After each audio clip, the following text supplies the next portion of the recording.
Hola amigos, bien o no, saludos desde Medellín. Hoy el tema es mindset. Mindset. Y cómo nuestra mindset, o para decir mejor español, nuestra forma de pensamientos y nuestro estado de ánimo. Cómo nuestro mindset puede ayudarnos, o porque es vital para su impacto en nuestro progreso en la nueva lengua. Ese es el tema de hoy. So, hello again from Medellin.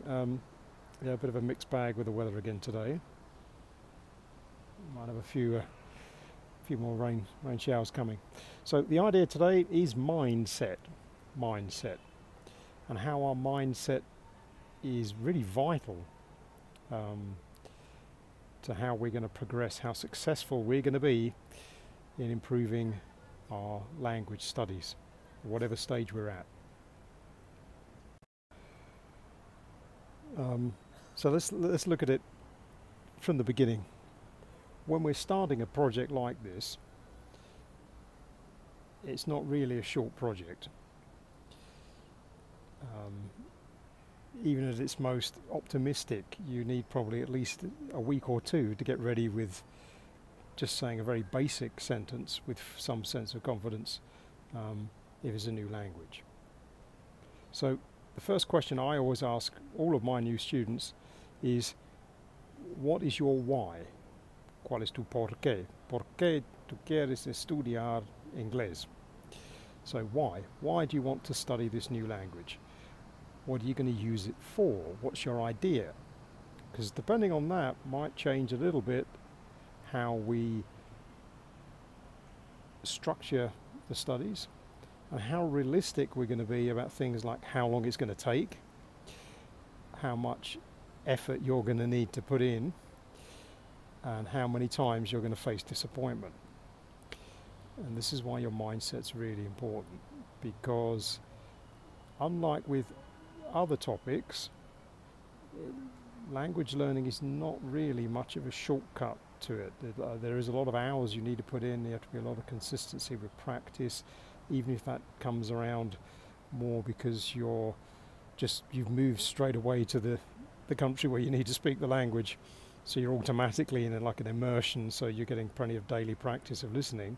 You need to put in the hours before you get to a good level of competence.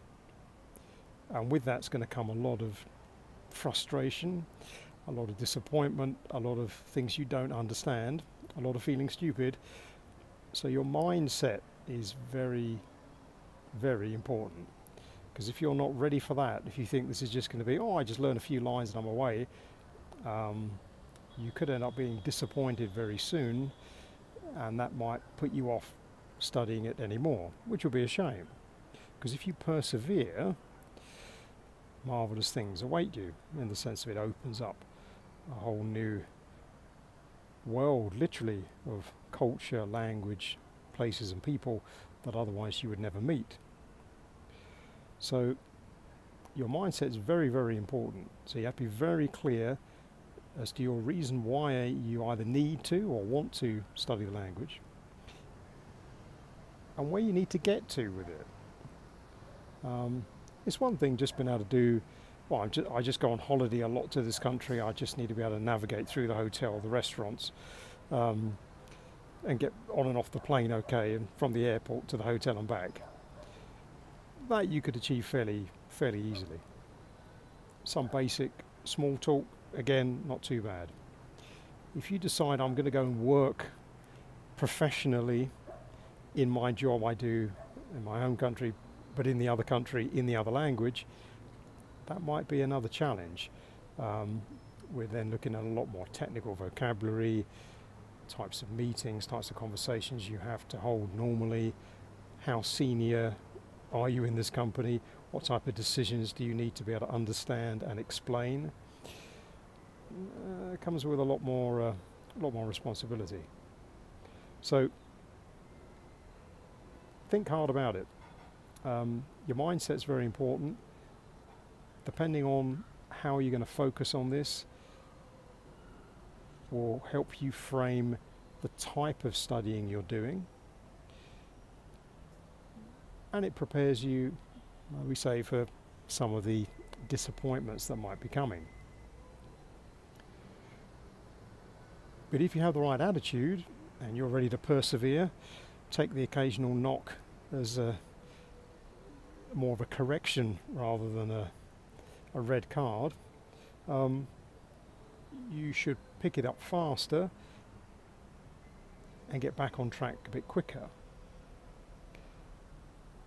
So as long as you're realistic about how long it will take you to reach the goal you're aiming for, maybe you might have to separate this out into smaller steps. So okay, look, in the end I want to be fluent, but I realise 3 months from now I've got a holiday I want to get ready for.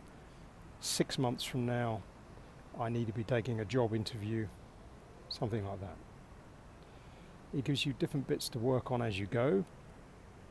Happily, most of it builds on what you did the day before, so every day it really is possible to improve a little bit, even if it's just by revising what you got wrong yesterday, or as we said in the video yesterday evening, just rewrite your conversation that you had today, try and do it in a better way, and bit by bit your fluency is going to come. So that's the thought for today. If you haven't already thought about it, think about it, because the way you approach it, your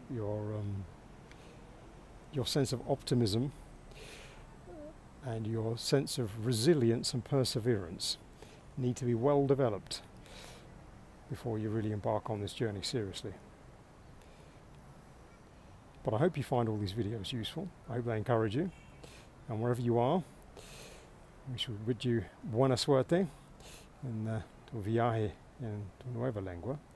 So good luck with it. Déjame saber en los comentarios tus experiencias.